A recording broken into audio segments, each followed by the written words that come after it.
Order, order. We start with questions to the Secretary of State for Scotland, Kenny McCaskill. Question number 1, Mr Speaker.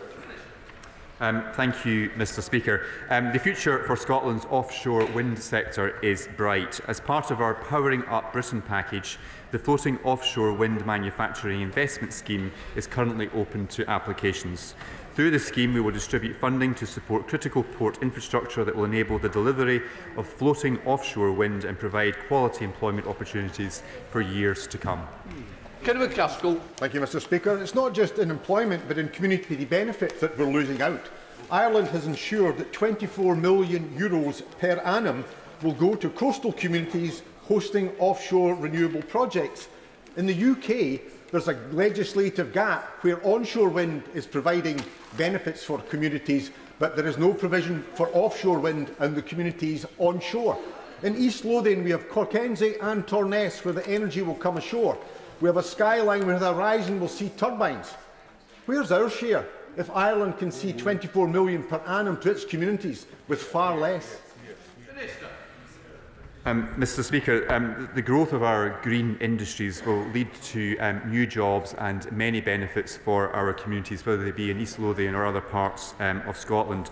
To support this transformation and to help people take advantage of the opportunities that the transition will bring, we will be producing a net zero in nature workforce action plan in 2024. We're starting with a set of initial proposals and actions from the Net Zero Power Networks Pilot Working Group, followed by a suite of comprehensive actions from these sectors by summer 2023, to ensure that communities like those in East Lothian and across Scotland can take the full advantage and benefits of these projects.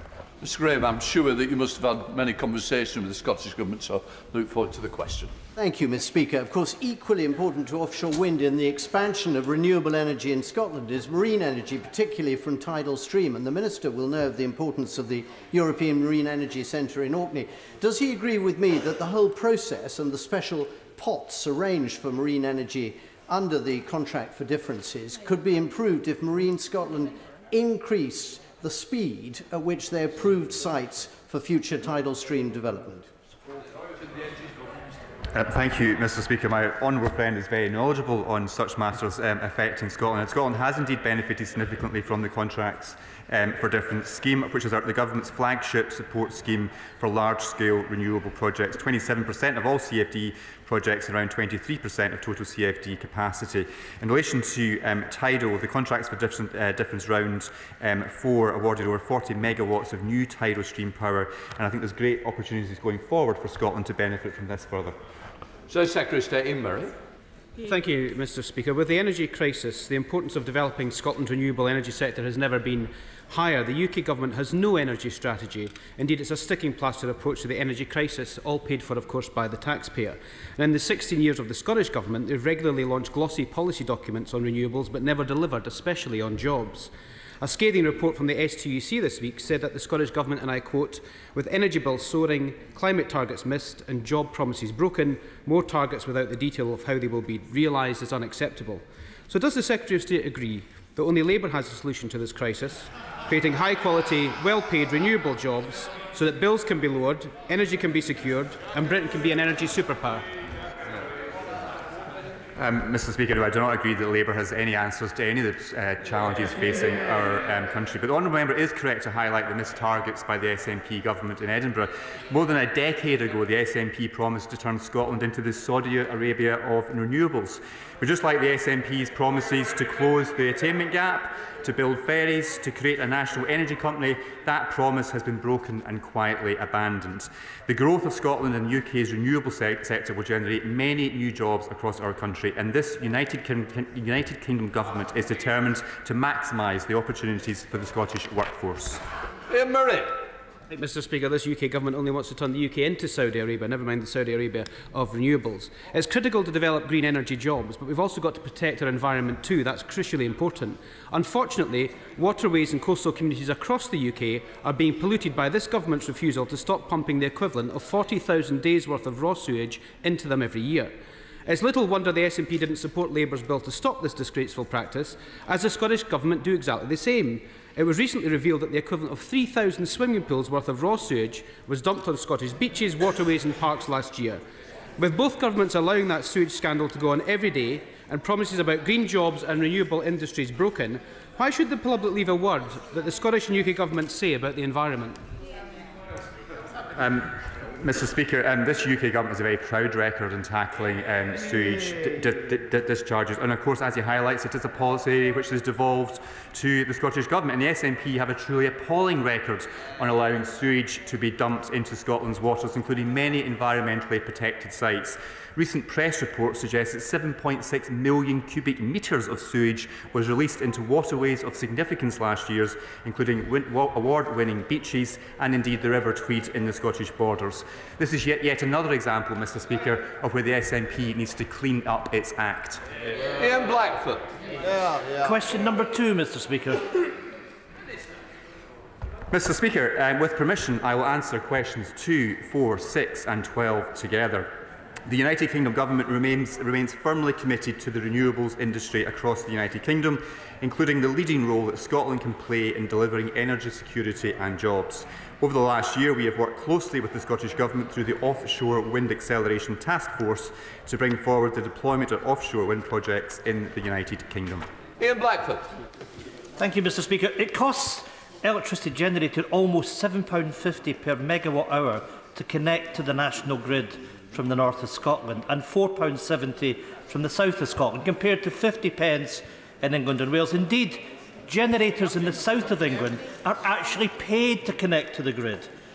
Does the Minister recognise these unfair transmission charges, the highest in Europe, penalise investment in Scotland's renewable sector? And if so, what is he doing about it? Mr Speaker, by law, transmission network charging is a matter for Ofgem as the independent regulator. Transmission charges are set to reflect the costs imposed on the grid by generators and demand in different locations. This means that generators in Scotland pay higher charges than counterparts in England and Wales, reflecting the higher levels of transmission investment they drive. Now, Ofgem recognises the importance of transmission charges to the deployment of Scottish renewable generation and the current concerns over the viability and cost reflectivity of charges. This is a key reason why Ofgem announced a programme of transmission charging reforms. Now, I can confirm to the honourable member that I recently met Minister Bowie from the Energy Department to discuss what more the UK Government can do to address the concerns that he's highlighted. Martin Day. Thank you. Well, the Scottish Government has announced an additional £7 million to support renewable hydrogen projects. Johnson Matthey, a leading producer of catalytic converters, has warned the UK Government's failure to invest in green hydrogen technology risks driving companies abroad. So what is the Minister and the Secretary of State doing to persuade his government to follow Scotland's example and provide support for investment for companies driving green tech? Mr Speaker, this Government fully recognises the opportunity that hydrogen presents as part of our shift in energy focus, and will continue to work with the sector to deliver that. Tommy Shepherd. Thank you, Mr Speaker. Billions of pounds of renewable energy projects are currently stalled because there is no capacity to connect to the national grid. And some companies have been told it will take 15 years. The Government's failure to invest in interconnectors and in grid capacity is not only hindering investment, it is also harming the achievement of net zero. So given this failure, on top of the failures with connection charges and with hydrogen, doesn't it make a compelling case to transfer responsibility for energy supply and distribution to Scotland, where we can get the job done? Mr Speaker, well, the answer is certainly not independence. The answer is ensuring we do all we can to reducing connection timescales as a priority. Now, as well as accelerating the timelines for building new network infrastructure, this is also about the process for new projects to connect to the grid, things like the way the connection queue is managed. Now, to address this, we will be publishing a Connections Action Plan in the summer, setting out actions by the Government, Ofgem and network companies to accelerate connections for renewable projects and other energy network providers. Fellows. Thank you, Mr Speaker. According to the Chancellor, the UK Government's windfall tax is set to generate £40 billion over 6 years. And the Under-Secretary of State for Nuclear claimed taxes on Scotland's oil and gas sector covered half of the UK energy bill last winter. Yet, until now, this government has failed to support the Acorn carbon storage and capture project in north east of Scotland. So, does the Secretary of State and his Minister accept that windfall taxes from Scottish oil and gas shouldn't just be used to pay short-term bills, but also should be used to invest in Scotland's transition to a net zero economy? Mr Speaker, the Energy Profits Levy strikes the right balance between funding the cost of living support whilst encouraging investment in order to bolster the UK's energy security. Now, the Energy Profits Levy is helping hold down people's energy bills right across the United Kingdom, including in Scotland, in part funding one of the most generous cost of living packages in the world, worth around £96 billion and around £3,300 per household. Now, the Honourable Lady is shaking her head, but I know the benefit this package is having to households in my constituency and across Scotland and the rest of the United Kingdom.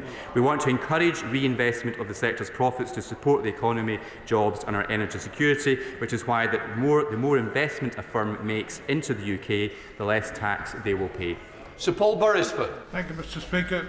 I wonder if my honourable friend will agree that while renewable energy is providing a considerable portion of the Scottish and UK power, if we're to hit net zero, nuclear power is and will be required to fulfil a large proportion of the additional power demand. Hence, has my honourable friend had any discussions with the Scottish Government on building nuclear reactors, especially small nuclear reactors in Scotland?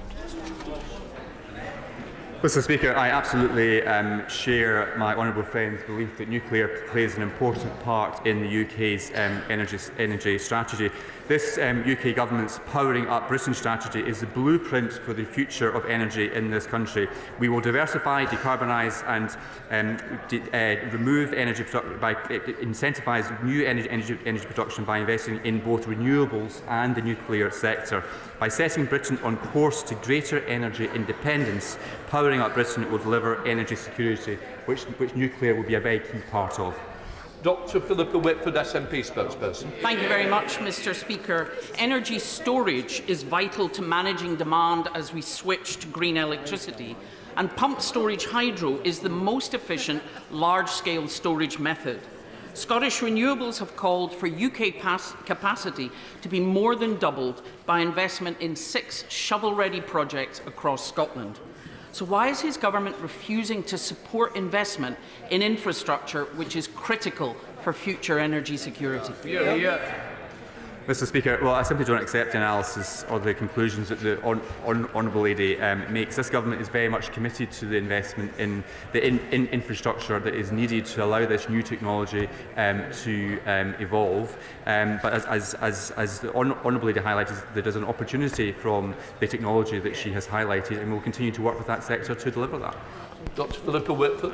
Pumped storage hydro is hardly new technology. It's been around since the 60s and it lasts a long time, but it actually needs time to get built, so it's hardly new tech.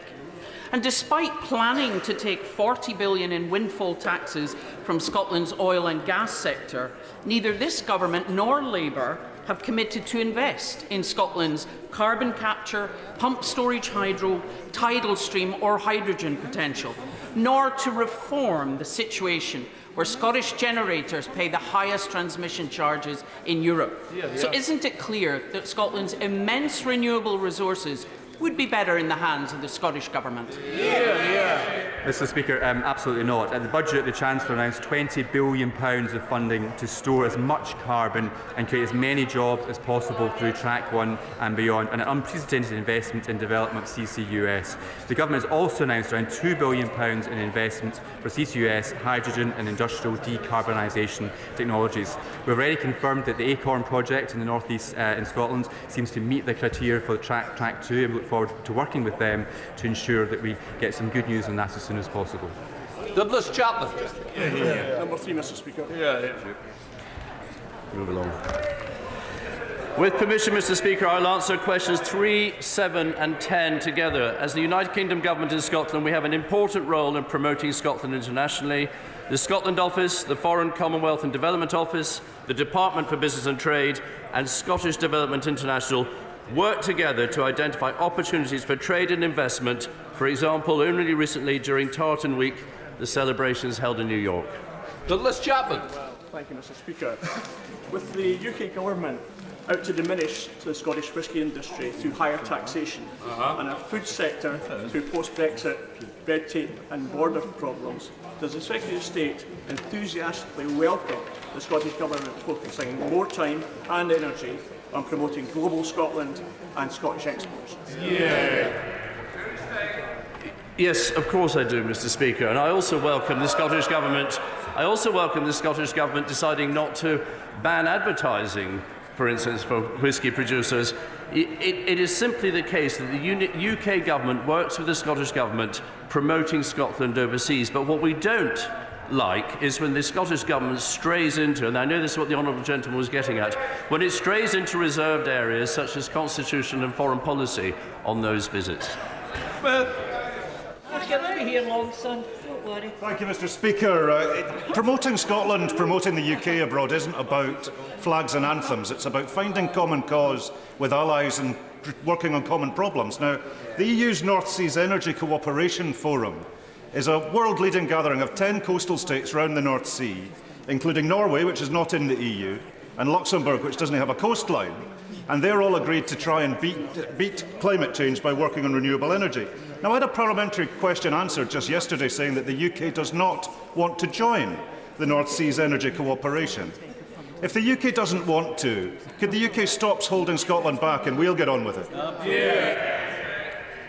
Well, I mean, what I would say is what the UK wants to do is to promote Scotland's food and drink industry, promote renewables and the sale of renewables, for instance, to Vietnam, and we do that through trade deals. And I would say to the SNP, get behind the UK government, get behind the trade deals we're doing. You've never found one you like so far. Start supporting them.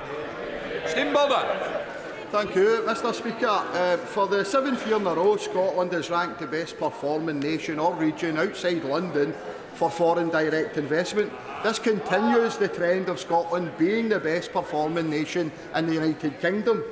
This investment has been achieved by the Scottish Government working promoting Scotland's culture, innovative research and our industrial strength overseas. So rather than continuing to undermine the work of the Scottish Government, shouldn't his government be learning lessons from it on how to encourage wider foreign investment into England?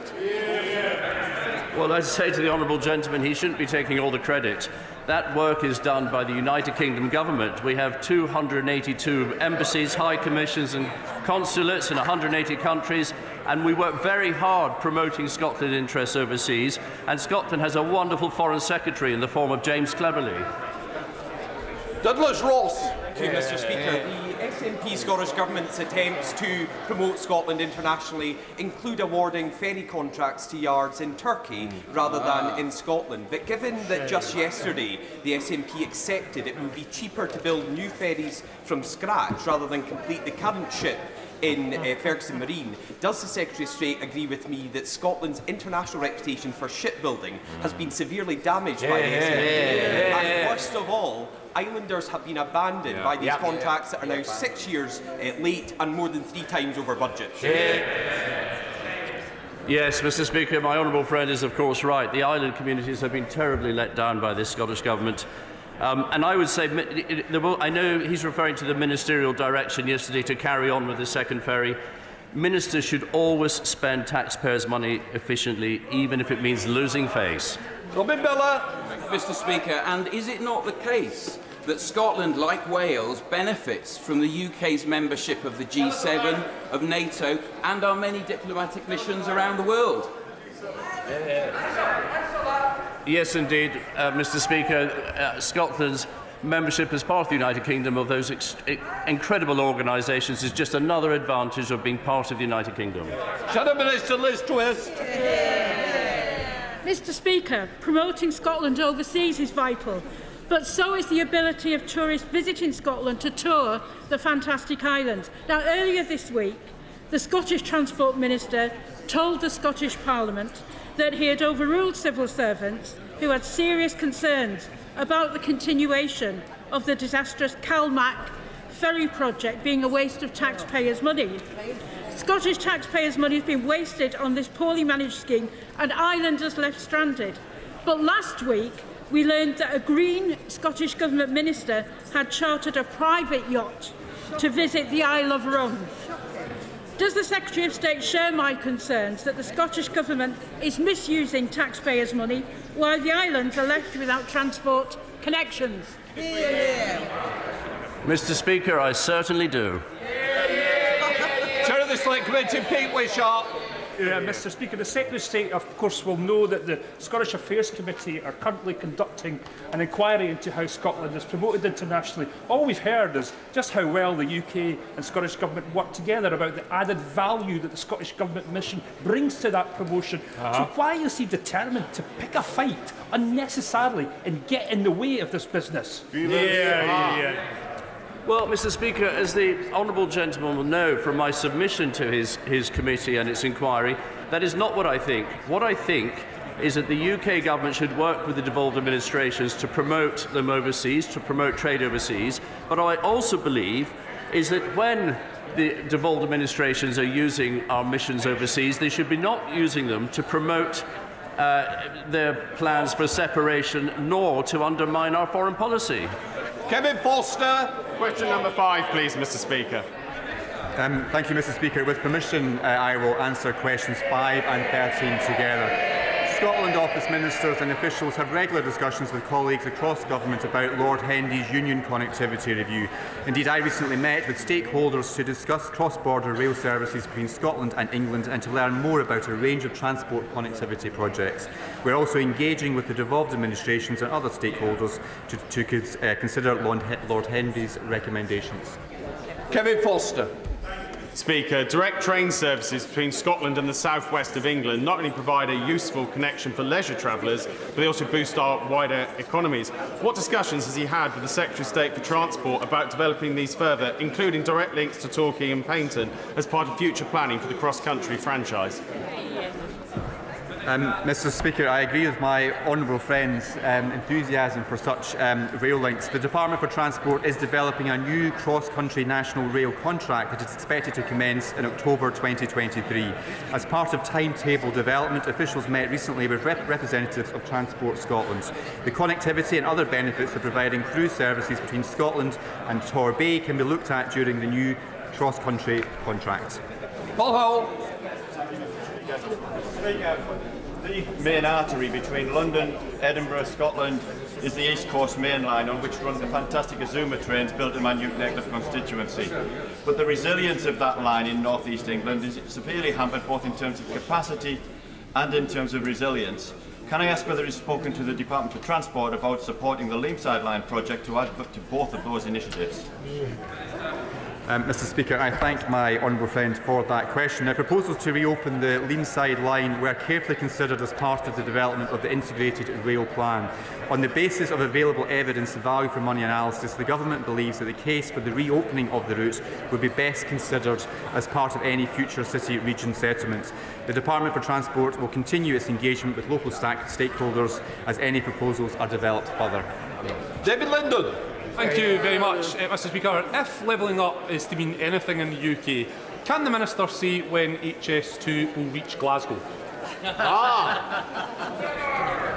Mr. Speaker, this Government remains absolutely committed to the levelling up agenda across all parts of the United Kingdom, including in Scotland and in his own constituency in Glasgow. I'm happy to contact the Department for Transport on his behalf to get him an answer. Christine Geordie. Number 8, please, Mr. Speaker. Mr. Speaker, we're committed to working with the Department for Environment, Food and Rural Affairs and the Scottish Government on our shared ambition to protect marine ecosystems. However, we also note the legitimate concerns from the fishing industry about the impact the designation of highly protected marine areas may have on Scotland's coastal and island communities. Christine Geordie. Thank you very much. Communities like mine in Edinburgh West benefit from a strong Scottish fishing industry, bringing high-quality produce to our shops and restaurants. However, the controversial proposals to which the Secretary of State referred for highly protected marine areas would impose strict restrictions which the Scottish Fishermen's Federation have called fundamentally flawed on 10% of our waters. There's no trialling, there's no pilot scheme. So Will the Secretary of State commit to sharing the details of the pilot scheme, which I know the UK Government is running, with the Scottish Government, and continue to press for measures which will support rather than restrict communities? Mr. Speaker, I say to the Honourable Lady, we will share the results of those pilot schemes, and I would just reiterate what the Prime Minister said, I think, at PMQs last week to the Honourable gentleman from Caithness in Sutherland, which is that the Scottish Government should U-turn on this issue. They should respect that fishing communities know what's best to preserve stocks, they know what's best for future generations, and I think the Scottish Government do well to pay attention to them. David Dewitt. Much, Mr. Speaker. I know my honourable friend will agree with myself and the fishing industry in Scotland that we are not against conservation and sustainability in principle, but does my honourable friend agree that the haste with which the Scottish Government is trying to implement its highly protected marine areas policy is yet another case of the green tail wagging the SNP dog, and this could have an extremely damaging consequence for coastal communities right across Scotland, including mine in Bamford-Buchan?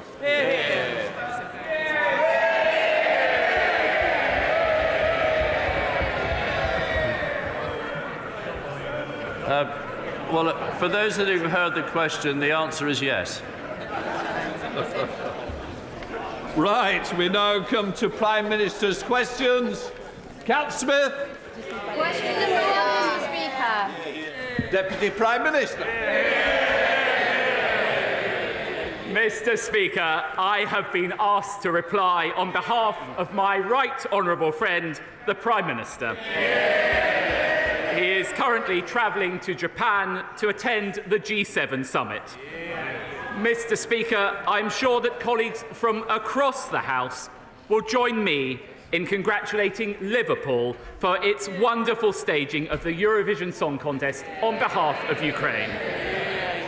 Mr. Speaker, this morning I had meetings with ministerial colleagues and others, and in addition to my duties in this House, I shall have further such meetings later today.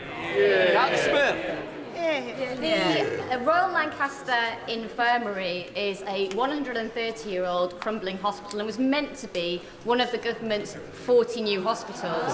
However, the funding announcement has been delayed 4 times already, so can the Deputy Prime Minister reassure my constituents that this is not going to be another broken Tory promise? I can absolutely assure the Honourable Lady that we remain fully committed to those 40 hospitals from our manifesto, and indeed we have already provided £3.9 billion worth of initial capital. Craig McKinley. Mr. Speaker, I have a very serious matter affecting every constituency to bring to my right honourable friend's attention. Amazon have been facilitating the sale of counterfeit postage stamps from China, virtually perfect except for the barcode.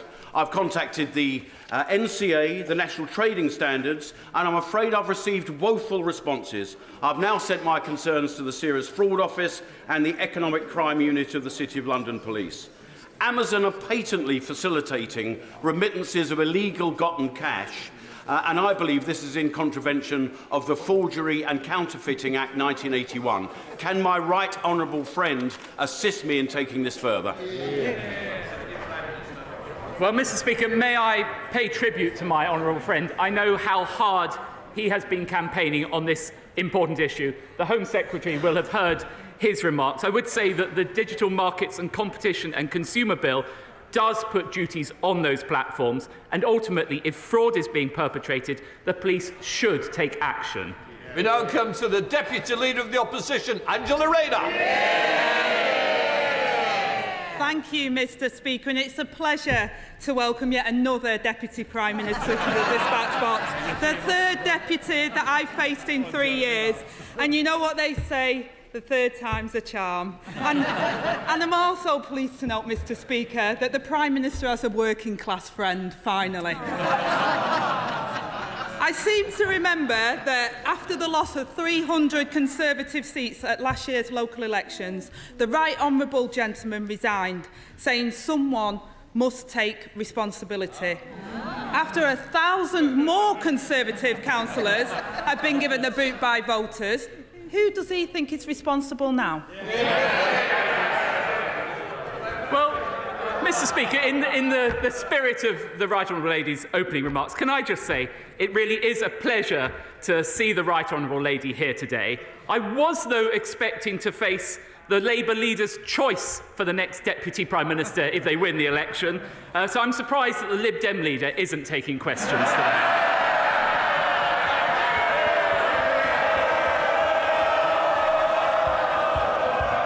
Mr. Speaker, you will forgive me, Mr. Speaker, you will forgive me if I take the Right Honourable Lady's predictions with a pinch of salt. After all, she confidently predicted that the Right Honourable Member for Islington North would one day be Prime Minister. Remember, this is a man who wanted to abolish the army, scrap Trident, withdraw from NATO and abandon Ukraine. And what did she say to that? She couldn't wait for him to be Prime Minister.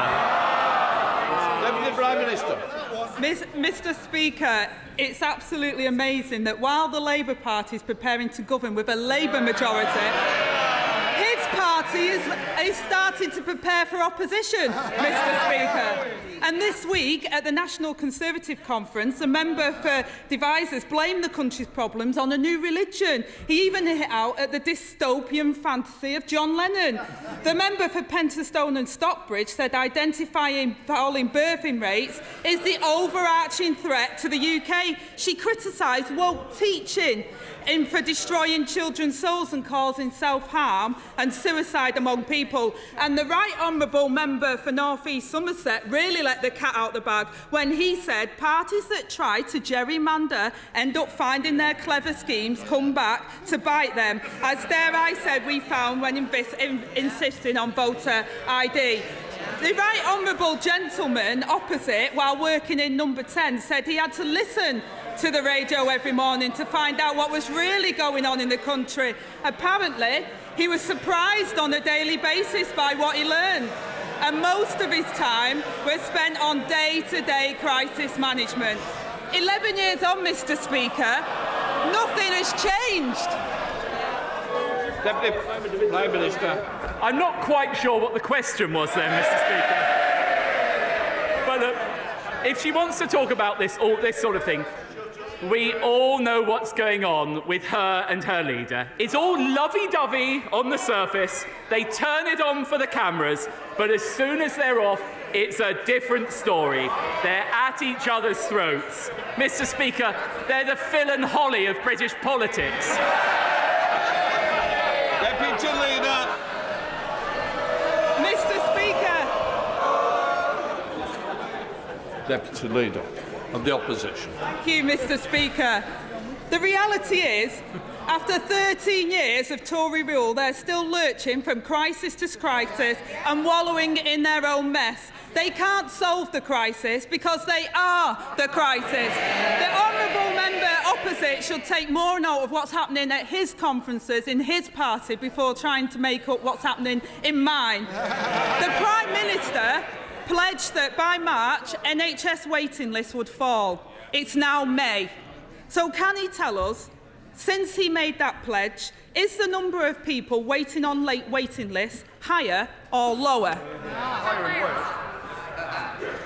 Mr. Speaker, we are making good progress, for example, with two-year waiting lists. But the Right Honourable Lady seems to forget a crucial fact. The United Kingdom experienced an unprecedented pandemic. Right before COVID, GP satisfaction was high. Delayed discharges were half. Ambulance targets were being met. And she knows that right now, in Labour-run Wales, exactly the same challenges are being faced. The difference between us is, on this side of the House, we've got a plan to fix it, while she's too busy playing petty politics.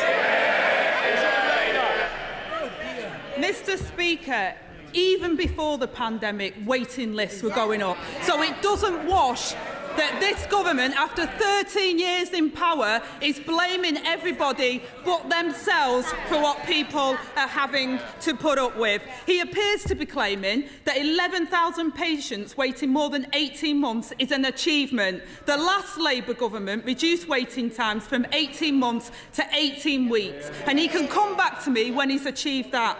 The fact is, Mr Speaker, waiting lists are longer than when the Prime Minister made his pledge 5 months ago. The number of people in England waiting to start hospital treatment is the highest since records began.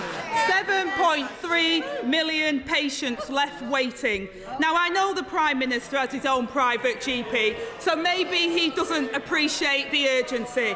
But he's left people like my constituent Carol waiting for over a year for an urgent appointment, moved from waiting list to waiting list with appointments cancelled again and again. So if not now, when will waiting lists fall? It will continue till I hear the end of this question. If I get any more interruptions, it will take longer. Angela Ray. Mr Speaker, they don't want to hear the question because they know the answer. They know the answer is that they failed the British people. So when will waiting lists fall? Deputy Prime Minister. Well, I would gently say to the right honourable lady, if she cares that much about access to our healthcare, why is she opposing our minimum service levels? They will provide core emergency services with vital cover during healthcare strikes. Does she not think that vulnerable patients deserve that level of care, or is she too weak to stand up to her union paymasters? Mr Speaker, we all want minimum service levels. It's this government that have failed to provide minimum service levels in all of our trains, in all of our public services, because they've run them down and mismanaged them for the last 13 years. Now, it's not just waiting times, Mr Speaker. 13 years after the Landmark Marmot review into child poverty, Sir Michael says this government is on track to make child poverty worse, with more than a quarter of our children living in poverty last year. When I was a young mum, I remember the sick feeling in my stomach not knowing if my wages would cover the bills. Yet his government has taken a wrecking ball to measures by the last Labour government to eradicate child poverty, even abolishing the Child Poverty Unit. They tried to justify this by saying they no longer needed a Child Poverty Unit because they've abolished the child poverty targets. So can he tell us what level of poverty he considers to be a success? I'd say to the right honourable lady, this comprehensive schoolboy is not going to take any lectures from the party opposite about the lives of working people. What I would say is that we have introduced record increases in the national living wage, something that this party introduced, the party opposite failed to do so. And we have taken 1 million working-age people out of poverty altogether. That is the record of my party, and one of which I am very proud. Mr Speaker, the last Labour government made it their mission to reduce the number of children in poverty by 1 million. We achieved that. Under the Tories, child poverty is nearly back to the level it was when Labour last inherited the Tory mess. After 13 years of the Tories, they're stuck in a conveyor belt of crisis. And while his party is preparing for opposition with their Trump Tribute Act conference over the road, Labour are focused on fixing the real problems facing British people. The Tories have picked their side. They're for the vested interests, for the oil companies and the bankers, for those that are profiting from the crisis and not suffering from it. Whether it's failing the millions of people anxiously waiting for treatment or overseeing a rise in child poverty. And while his colleagues spout nonsense at their carnival of conspiracy, I want to know, when will his party stop blaming everybody else and realise that the problem is them? Mr Speaker, I will proudly defend our record in office. Crime down 50%, near record levels of employment, a record minimum wage. And what, Mr Speaker, what's their record? 4 general election defeats, 30 promises already broken, and 1 leader who let anti-Semitism run wild. That is why the British people will never trust the Labour Party. Thank you very much, Mr. Speaker. Would my right honourable friend please send his condolences to the family of Hilton Ward councillor Gillian Lemon, who at the young age of 52 tragically died partway through the election count on Friday. This means that the whole election for all 3 councillors has had to be voided, even though the returning officer was ready to declare 3 Conservative councillors for the Hilton Ward. Perhaps following this dreadful experience, my right honourable friend will confirm that the best way to thank councillor Gillian Lemon for her service is for the good people of Hilton Ward in South Derbyshire to vote again 3 times for the 3 Conservative candidates on Thursday the 15th of June. Well, Mr. Speaker, may I extend my deepest sympathies on behalf of these benches and the Conservative Party to Councillor Gillian Lemon's family. We all know how incredibly hard local councillors work, and she was a strong representative of South Derbyshire. And like my honourable friend, I do hope that the people of Hilton Ward will reflect on this by voting for Conservative candidates at the forthcoming election. We now come to the Deputy Leader of the SNP, Murray Black.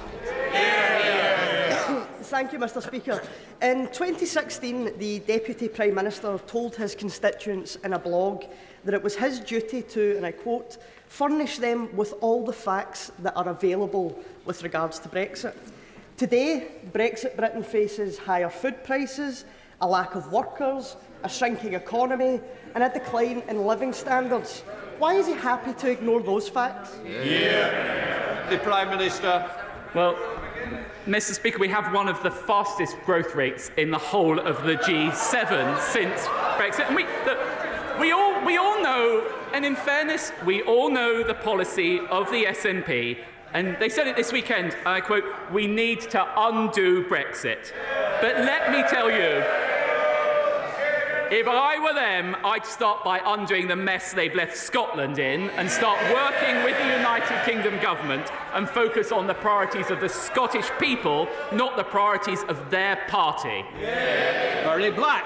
Check the data. Mr. Speaker, the only thing more deluded than that defence of Brexit is the Labour Party's support of it. Now, just today, the world's 4th largest car manufacturer said that Brexit was, and again I quote, a threat to our export business and the sustainability of our UK manufacturing options.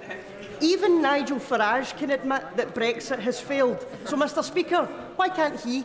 Deputy Prime Minister. I would say to the Honourable Lady, one of the best ways of getting behind industry in this country is get behind the trade deals we're striking with many countries around the world, which they have singularly failed to oppose. And I see last week the SNP promised to build a new Scotland. I don't know whether she's aware, but the SNP have been in power for 13 years. Perhaps they should stop their focus on independence and focus on the priorities of the Scottish people. Esther McBee. Thank you, Mr. Speaker. My constituency has a problem with travellers. My constituency has a problem with travellers pitching on private land and common land and causing a nuisance currently on Parkgate Industrial Estate in Knutsford. Either the police don't have sufficient powers to deal with this issue, or they do have sufficient powers but they're not using them.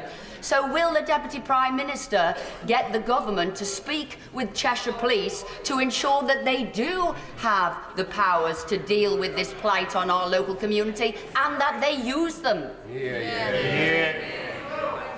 Well, the Right Honourable Lady, my right honourable friend, is absolutely right to highlight the misery caused by unauthorised encampments. I've seen this in my own constituency as well. I understand that Home Office officials do regularly liaise with the National Police Chiefs Council on this, but of course my right honourable friend, the Home Secretary, will have heard my right honourable friend's representations, and I trust she will act on those. Sir Geoffrey Donaldson. Mr. Speaker, the Deputy Prime Minister will be aware of the ongoing concerns of unionists in Northern Ireland about our ability to trade freely within the United Kingdom and its internal market, given the continued application of EU law on the manufacture of all goods in Northern Ireland. We now have proposals for a future border operating model that could potentially create further barriers to trade between Northern Ireland and Great Britain. Will the Deputy Prime Minister give me an assurance that the Government will, in law, protect Northern Ireland's ability to trade freely within and with the rest of the United Kingdom? Yes, well, I would like to say that we've already shown a willingness to legislate to protect Northern Ireland's place within the Union, and we're committed to providing exactly the protections that the Right Honourable Gentleman refers to around Northern Ireland's unfettered access to the whole United Kingdom market. So I can give those assurances, and of course we stand ready to work with the Right Honourable Gentleman and representatives across unionism to reflect the further steps required to strengthen our precious union. Angela Richardson. Thank you, Mr. Speaker. Throughout the early hours of Saturday morning, I was out with Kathy, Peter, Joe and Tim, who volunteer as Guildford Street Angels. I paid tribute to them and all the volunteers who are out every weekend and in all weathers. But, Mr. Speaker, it's an absolute disgrace that the Liberal Democrat-run council shut the public loose. At night, there are no single-sex spaces for our young women, and they are seeking out dark, secluded areas if they're caught short, which is dangerous. They are at increased risk of sexual assault. Will my right honourable friend join me in calling for the immediate reopening of the town centre loos in Guildford? Well, I thank my honourable friend for raising this very important issue, and sadly, I'm afraid that's what one might expect from a Lib Dem-run council.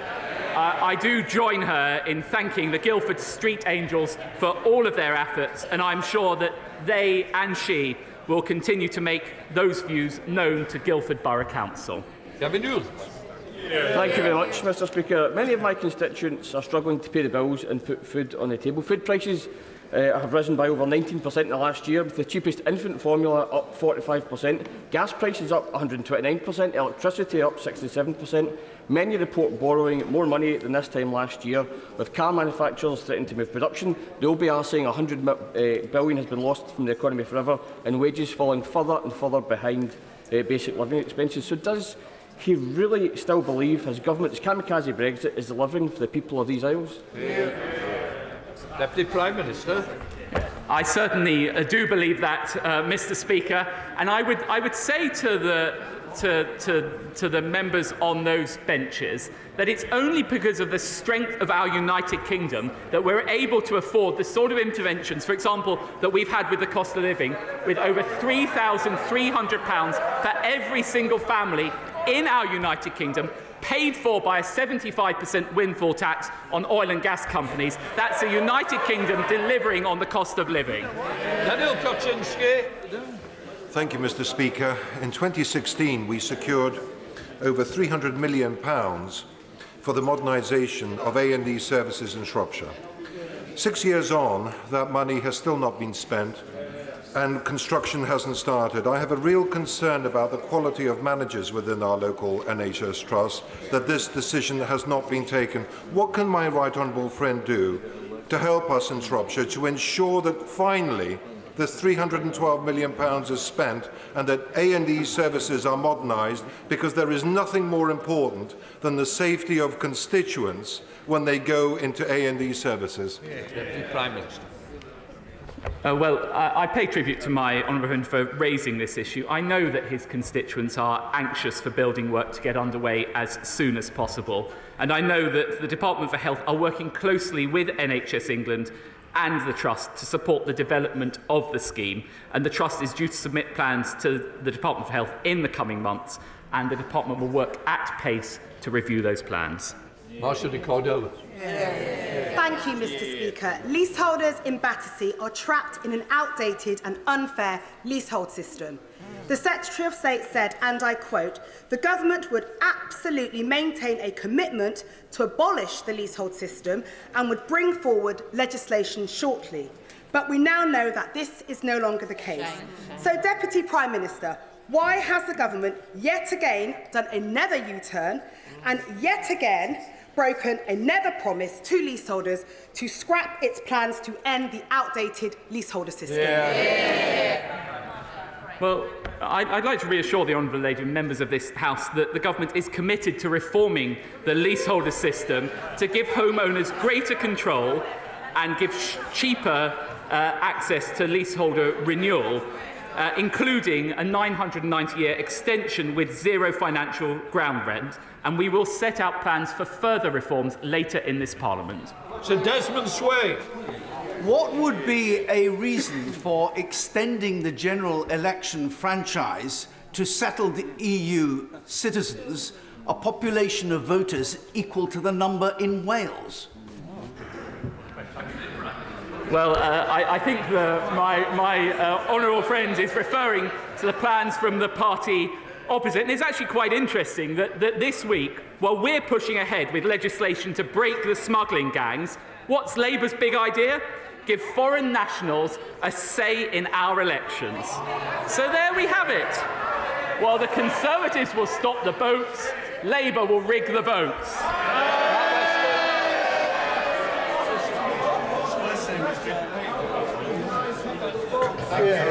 Thank you, Mr. Speaker. I was concerned to read last week that the Prime Minister had to be airlifted to a pharmacy in Southampton after suffering electoral dysfunction. Several weeks earlier, he flew all the way from Lancashire to Yorkshire by private jet. Meanwhile, angry rail commuters face the reality of cancellations, longer journey times, and are unable to get to work on time as operators shed services. The public think that the Prime Minister's got his head in the clouds. They're right, aren't they? It is quite extraordinary, Mr. Speaker, to take lectures from the party opposite about the railways when actually the head of the train drivers' union actually sits on Labour's NEC. And indeed, she was described by the Right Honourable Lady, the Deputy Leader of the Labour Party, as, quote, one of us. No wonder Labour won't stand up to the militant rail unions. They literally let them drive their policies. Mr. Speaker, incredible regeneration work is taking place on Teesside, led by our Mayor, Ben Houchin. Sadly, we have seen a shameful attempt to smear the amazing Teesworks project, led by the Honourable Member for Middlesbrough, who I've given advance notice to. Will he confirm that it was always an integral part of the business case that the private sector should co-invest alongside government, and that the Teesworks arrangements themselves have been checked and approved by the government? And will he reconfirm his full support for the Teesworks projects, reassure investors, and join me in calling for the Labour Party to apologise for talking down Teesside? Well, my right honourable friend is absolutely correct to raise this issue. It is the UK's first free port, and it continues to attract billions of pounds of private sector investment, creating jobs and supporting the local economy. And I think the whole House will see through the inexcusable attempts by the Labour Party to talk down those successes on Teesside, where local leaders are working tirelessly to improve that region for the first time in a generation. Mr. Speaker, in 2011, the first year that the Tories came into government, 61,000 people received emergency food parcels from food banks. In 2022-23, that figure had gone up to nearly 3 million. 1 million of them children. It's gone up every year that the Conservatives have been in power bar one. So, will he tell the House, is that a record that he proudly defends? I'm very proud of the fact that this government has given record numbers of people the opportunity to have jobs and employment, which is the surest route out of poverty. And it is the case that I believe up to 3.6 million new jobs have been created under this government. Walker. Mr. Speaker, it's truly excellent news to see England rising up the international league tables for reading to become the highest performing country in the Western world. That's testament to the hard work of our teachers and the dedication of our honourable friend for Bognor to follow evidence-based policy. But this progress will only be sustained if children are in school regularly, able to learn. So can I strongly commend to him and to the government the 10-minute rule bill presented by my honourable friend from Meon Valley. It has cross-party support, delivers on key recommendations of the Education Select Committee and the Children's Commissioner. The government should adopt it as soon as possible. Well, my honourable friend is absolutely right to highlight those brilliant figures which show that we've now jumped to the 4th best in the whole world for reading. And I certainly see in schools it's much, much more demanding than it was in my day, and that's tribute to the ministerial team that have done such a fabulous job. I will, of course, examine the details of the 10-minute rule bill to which he refers. Tommy Shepherd. Mr. Speaker, it is an open secret that many in the Conservative Party would wish to roll back the democratic gains of devolution either in part or completely. The noble Lord Frost, former Minister, the architect of the disastrous Brexit agreement and now, I believe, seeking a safe Tory seat in this chamber, recently let the cat out of the bag when he said the government should review and roll back some devolved powers. Just try it. Does the Deputy Prime Minister agree with him? Hear, hear. I would say to the honourable gentleman, the only thing that will destroy devolution is a vote for independence in Scotland, as advocated by those on those benches. Matt Hancock. Thank you very much, Mr. Speaker. And can I congratulate my right honourable friend on a brilliant first performance at Prime Minister's question. Will he keep the government laser-focused on the issues that matter to people like the cost of living in the NHS, and on the issues of the future, like artificial intelligence, which needs regulatory attention, and ignore the reactionary voices, no matter where they come from? Well, my right honourable friend is absolutely right to highlight this. I'm incredibly optimistic about the future of this country in industries across the piece, including digital or indeed film and television in my own constituency. We're genuinely world-leading, creating high-quality jobs that we want our children or grandchildren to have.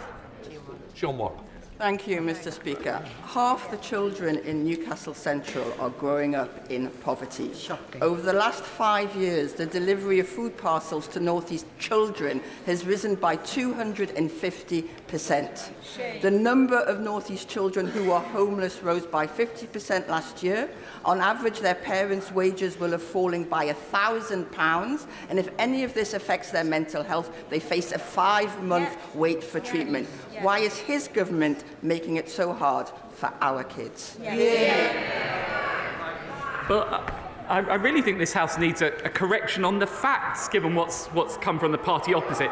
It is the case that because of our national living wage, defined as more than at least 2/3 of median income, that's at its lowest point for years, and we've actually lifted 1.7 million people out of absolute poverty altogether. That is the track record of this government. Gillis. Thank you very much, Mr. Speaker. The people of Longport and Burslem, as well as Port Hill and my neighbouring constituency neighbour of Newcastle and Lyme, are suffering because of cowboy waste disposalers like Staffordshire Waste, who have now been again done for having waste that was not meant to be on site and have been given a notice by the Environment Agency. What support can I get in holding these people to account and making sure that their retrospective planning application for a site that they're using, which they didn't get planning permission on before using, is rejected by Stoke-on-Trent City Council?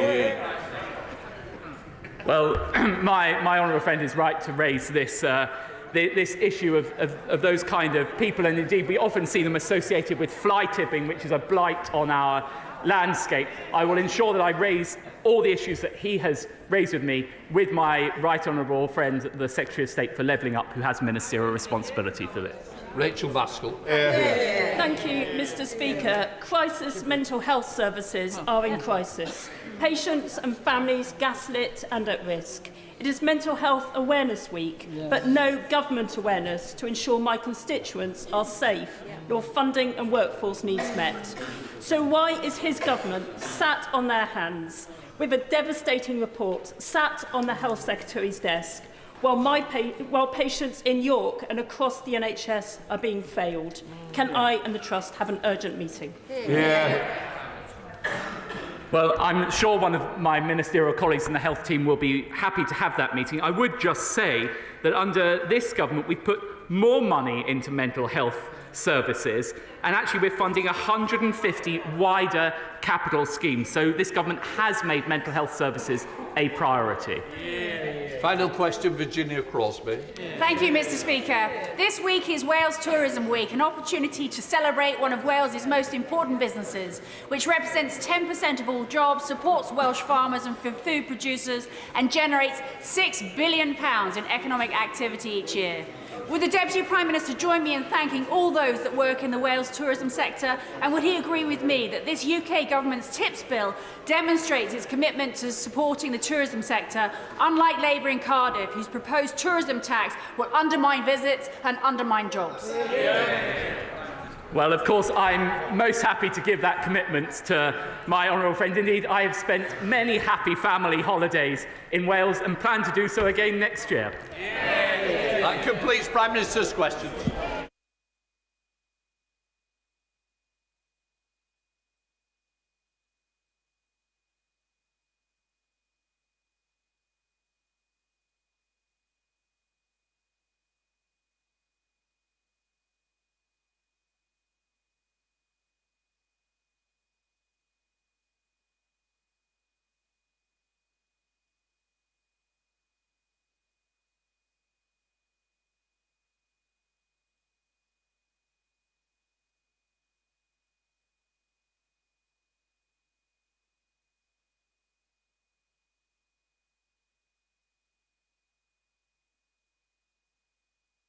Right, let us come to the urgent question. Justin Mathers.